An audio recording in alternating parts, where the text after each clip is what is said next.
ఒక్క డాక్టర్ల ఉద్యమం కాదండి, ఒక మహిళ మీద తన డ్యూటీలో జరిగిన ఒక అసాంఘిక చర్య ఇది. దీన్ని నర్సులే కానీ, తర్వాత లేడీ డాక్టర్లే కానీ, ఫార్మసిస్ట్లే కానీ, కామన్ ప్రజలు ప్రతి ఒక్కరు, ఇది మన ఇంట్లో ఉన్న ప్రతి ఒక్క ఆడబిడ్డ సమస్య.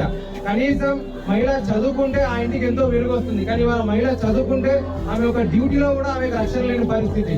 సో ఈ రకమైన పరిస్థితుల మధ్య ఒక మహిళను మనం బయటకు వచ్చి చదువుకోమనడం ఇది ఎంతవరకు న్యాయమో మీరే చెప్పాలి. We are here to fight for the justice of the victim, and the accused should be punished immediately. CBI inquiry should be done as soon as possible. The fast track CBI inquiry should be done.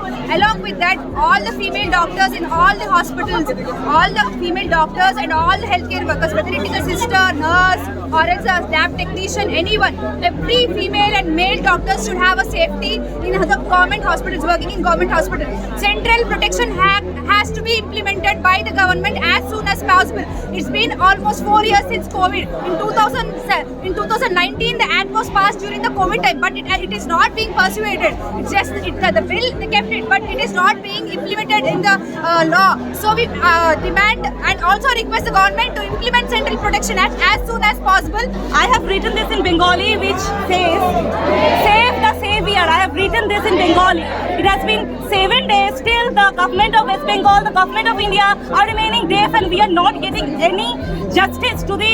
We can't give. It has been 7 days. Still, we can't give justice to the victim. What is this government? People want justice. Nation want justice. Doctor want justice. Doctor want justice. Nation want justice. Nation want justice.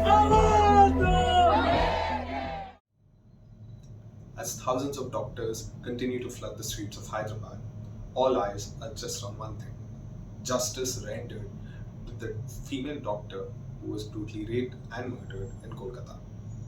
This was a report by Asrish Marupaka for the Times of India from Hyderabad. లాంటి colleges లో toilet వెళ్ళాలంటే ఒక female PG 1.5 kilometre travel చేయాల్సిన పరిస్థితి. ఆదిలాబాద్ లో స్నానం చేస్తుంటే పక్కనున్న వేరే వాళ్ళు బాత్రూమ్లలో రక్షణ లేక పక్కనున్న పల్లెటూరులో నుంచి అమ్మాయిల బాత్రూంలో తొంగి చూసే పరిస్థితి. ఇది ఫీమేల్ పీజీస్ కి ఆదిలాబాద్ లో ఉన్న పరిస్థితి. మనం ఎక్కడ సురక్షితంగా లేము, అమ్మాయిలు ఎక్కడ సురక్షితంగా లేరు. సో నేను ప్రతి ఒక్కరు ఇది మా కొరకు వేరే ఎవరి కొరకు చేసేది కాదు, మన కొరకు మనం చేస్తున్న ఉద్యమం. రేపు ఖచ్చితంగా మీరు ధర్నా చౌక్ రండి, ఎంతో మంది అక్కడ ఉద్యమిద్దాం, అక్కడ మన గలమెత్తుదాం, అక్కడ సంయుక్తంగా గలమెత్తి మన గలం కేంద్ర ప్రభుత్వాలకు మరియు వెస్ట్ బెంగాల్ ప్రభుత్వానికి వినబడేలా చేద్దాం.